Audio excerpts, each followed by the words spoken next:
This, our country and all its people, could be in danger of nuclear attack in minutes by enemy missiles, in hours by enemy aircraft. Our cities, our farms, our factories. Prime target would be our air bases. With all our aircraft on the ground, our weapons of interception or retaliation not instantly available, we might face another and infinitely more costly Pearl Harbor.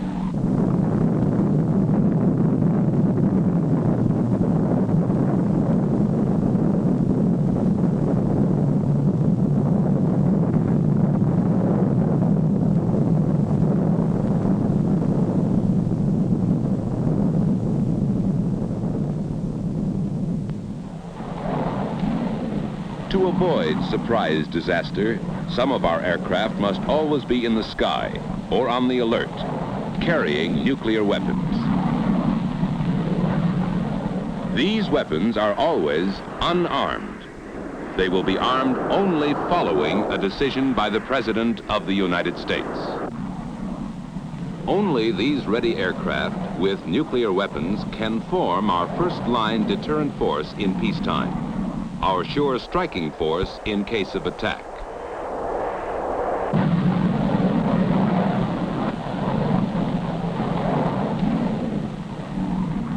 We, the American people, understand and accept this necessity for our survival.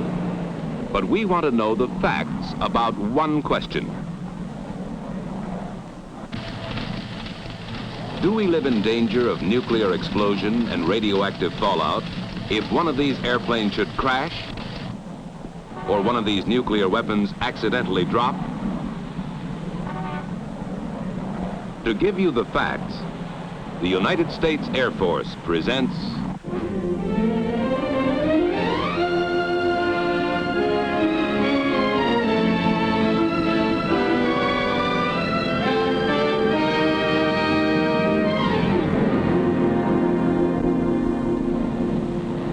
This bomber carries a nuclear weapon. It is a well-designed, carefully maintained, skillfully flown airplane. But airplanes just like it have crashed and burned. There was no nuclear explosion, no radioactive fallout. These are the facts. The bombardier watches over controls as safe as human ingenuity can make them to prevent accidental bomb release. But nuclear weapons have been dropped inadvertently. There was no nuclear explosion, no radioactive fallout. These are the facts. And specially instrumented aircraft verify these facts in a continuing nuclear safety program that tests our nuclear weapons under controlled conditions that simulate every conceivable hazard. Vital to this nuclear safety program is Air Force Special Weapons Center at Albuquerque, New Mexico.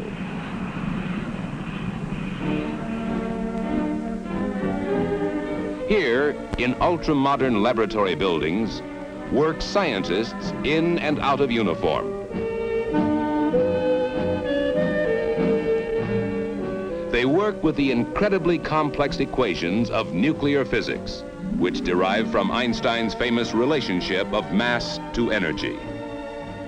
These cryptic figures, programmed into lightning-fast computers, are the theoretical base upon which these scientists, together with those of the Atomic Energy Commission, can build nuclear weapon safety.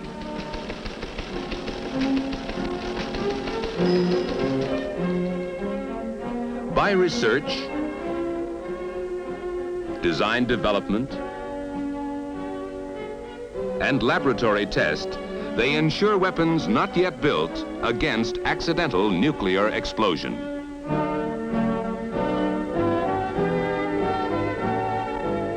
They have been doing this successfully since 1945 in safety conferences with other Defense Department agencies and the Atomic Energy Commission. In 13 years, there have been a few accidents, but not one has resulted in nuclear explosion or radioactive fallout. These are the facts. What keeps our nuclear weapons safe?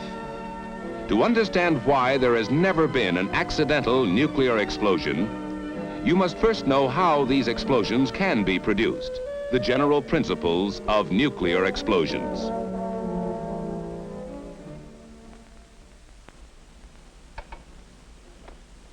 Any explosion is the result of a very rapid release of a great amount of energy. Conventional explosions result from the rearrangement of whole atoms in some explosive material. For example, in TNT, the rearrangement of whole atoms of hydrogen, carbon, nitrogen, and oxygen produces explosive force. On the other hand, nuclear explosions result from the rearrangement within each atom.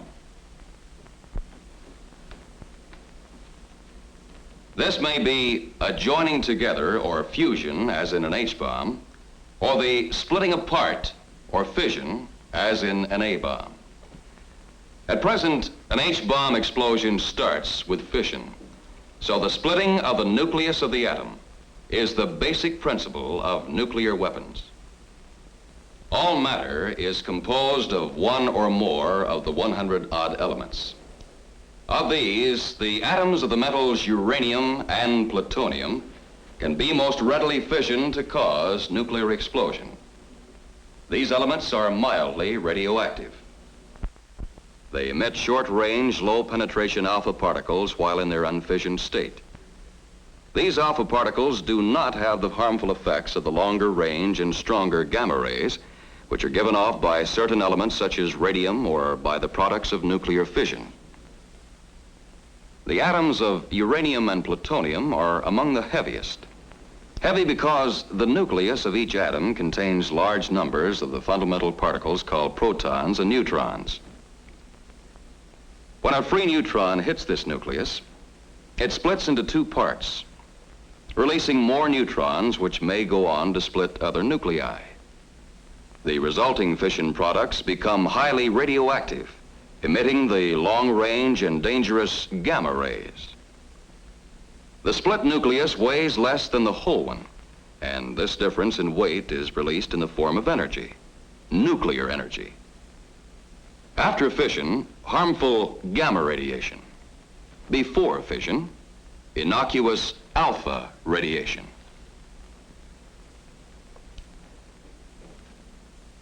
To build up a nuclear energy release, the fissionable material must be of a certain size, shape, or density. Then one of the neutrons escaping from a split atomic nucleus will, in turn, split another, and a chain reaction is set up.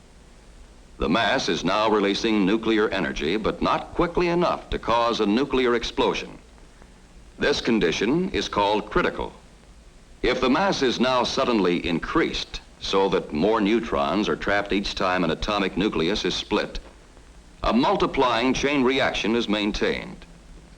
Now the mass is supercritical, causing a nuclear explosion. Density of the fissionable material can be as important as mass in building up a nuclear explosion. The same sphere can be compressed so that the atoms are closer together and neutrons split more atomic nuclei, making the smaller mass critical. If compressed still more, a multiplying chain reaction sets in, causing the mass to become supercritical in a nuclear explosion. Nuclear weapons make use of both of these principles. A gun-type device can increase the mass of fissionable material to a supercritical state instantaneously. One subcritical mass is propelled forcibly into another by an ordinary powder charge. The increased mass becomes supercritical. A multiplying chain reaction builds up until the nuclear explosion. Obviously, if any mechanical device keeps these two subcritical masses apart, the weapon is nuclear safe. Applications of this fact prevent accidental nuclear explosions in gun-type weapons. Another kind of nuclear weapon is the implosion type.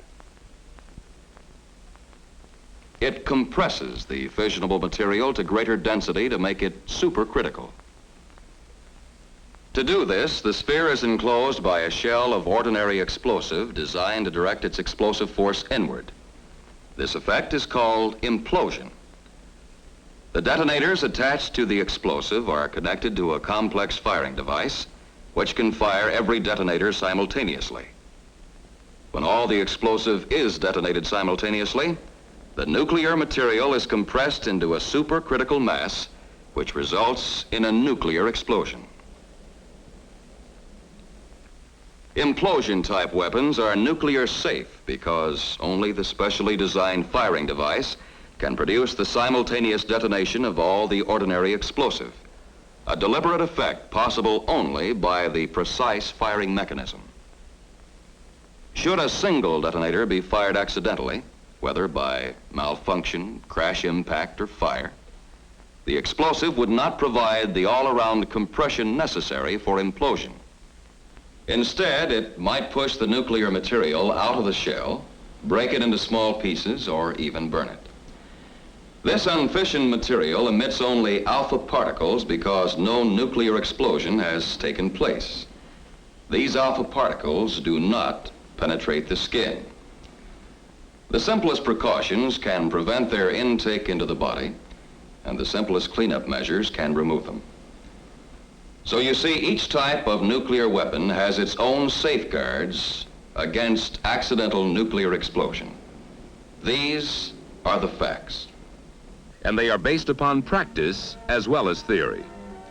Specially instrumented aircraft fly the tests that verify what happens inside a weapon, what accident hazards the nuclear components may have to withstand.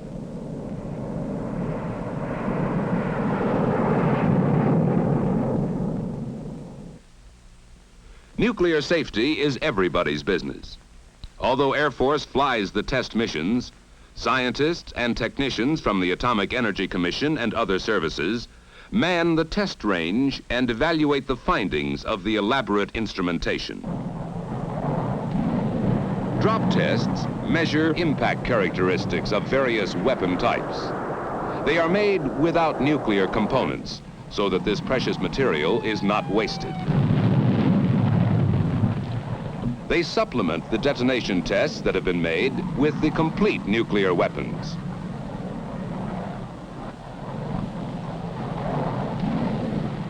Impact or shock does not cause nuclear explosion or radioactive fallout.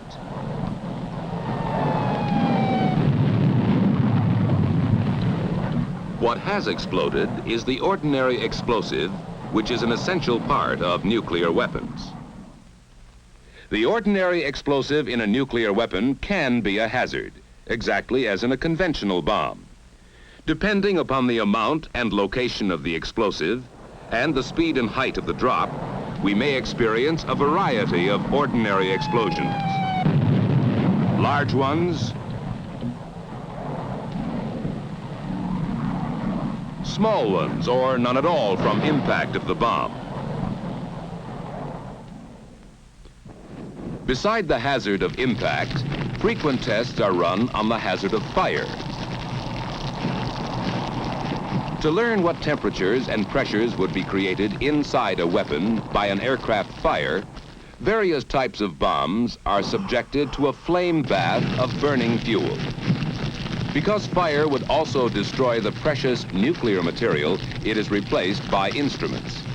Their readings are compared with known characteristics of the fissionable material to assure that temperatures higher than any aircraft fire will not set off a nuclear explosion. The characteristic white flame indicates that the ordinary explosive is burning in the weapon. Sometimes the explosive detonates because of close confinement and intense heat. The effects of such explosions are measured and compared with those in an actual nuclear weapon.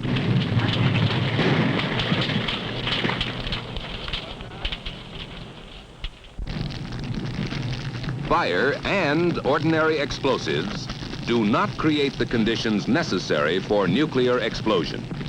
These are the facts. And on the vast desert ranges of the Atomic Energy Commission, the facts are verified by safety testing live prototypes of all new weapons before they go into production for our stockpile. The tests are costly in money and manpower, even more costly in the fissionable materials on which our nuclear strength depends. But they do provide insurance against nuclear accidents, which make them a bargain at any price. Some take place deep in the earth. Fantastically complex instruments replace the five senses. They record what happens when some of the explosive that surrounds the nuclear material of a new weapon is deliberately detonated. They record only an ordinary explosive blast. A random detonation has not created the implosion which would compress the nuclear material to a supercritical mass. There was no nuclear explosion, no radioactive fallout. Each new design must be proved nuclear safe, able to withstand accident, fire, or random explosive. Other tests with nuclear weapons are made above ground. These are also designed to test the nuclear safety of new weapon types by intentionally detonating the explosive which surrounds the fissionable material.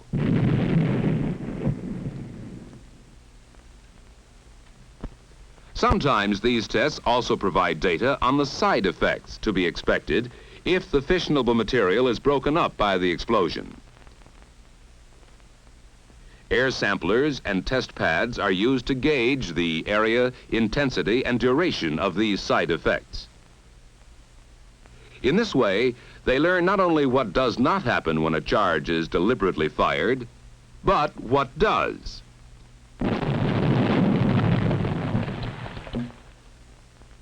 The explosive does break up the nuclear material and scatter parts of it over a small area. This fissionable material is mildly radioactive. If the explosion or fire should suspend any of this material in dust or smoke, it should not be inhaled or otherwise taken into the body in quantity. That is why the trained monitoring and cleanup crews may wear respirators until air samplers or alpha counters have determined that no injurious concentration exists.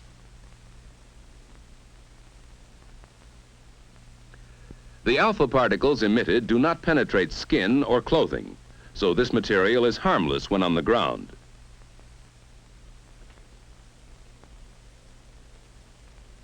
Only simple cleanup measures are necessary, plus an effort to find and save the valuable material.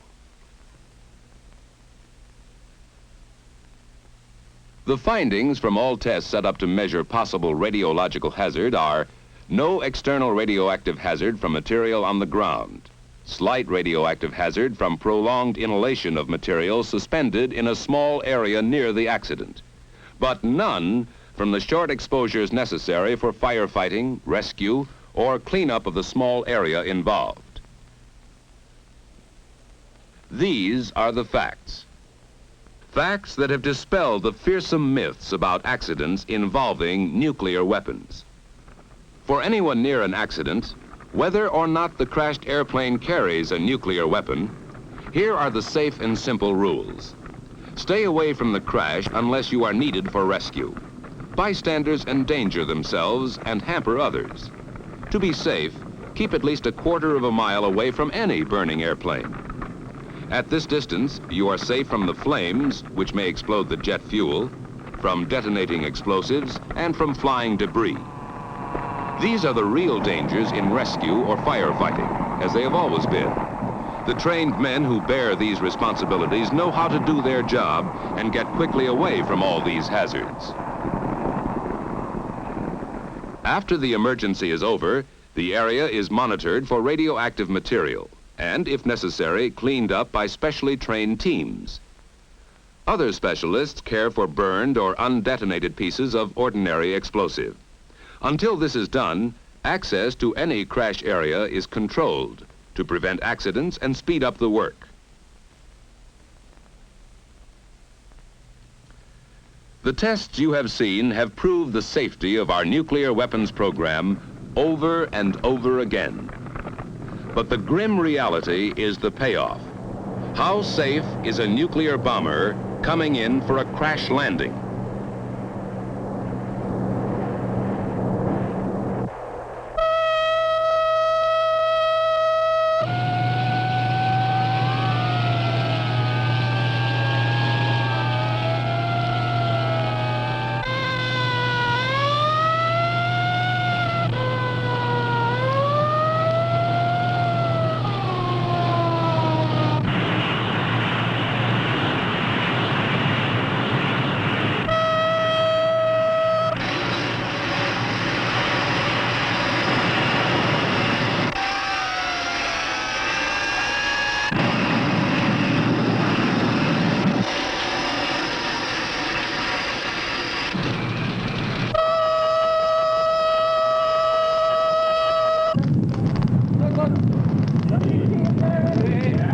Not the impact of the crash landing, nor the fire which often follows, not even detonation of the ordinary explosive in the weapon, cause nuclear explosion or radioactive fallout. The safety that was designed in during research, built in during development, proved in the laboratory and on the range, has withstood the ultimate tragic test. These are the facts. They prove that you, the American people, can stay both safe and strong. Safe because the weapons your Air Force must carry have been tested nuclear safe. The possibility of an accidental nuclear explosion is so small as to be practically non-existent. Strong because an Air Force, nuclear armed and combat ready, stands guard against surprise attack. Under this shelter, you and your family may live in peace, free from the fear of nuclear accidents.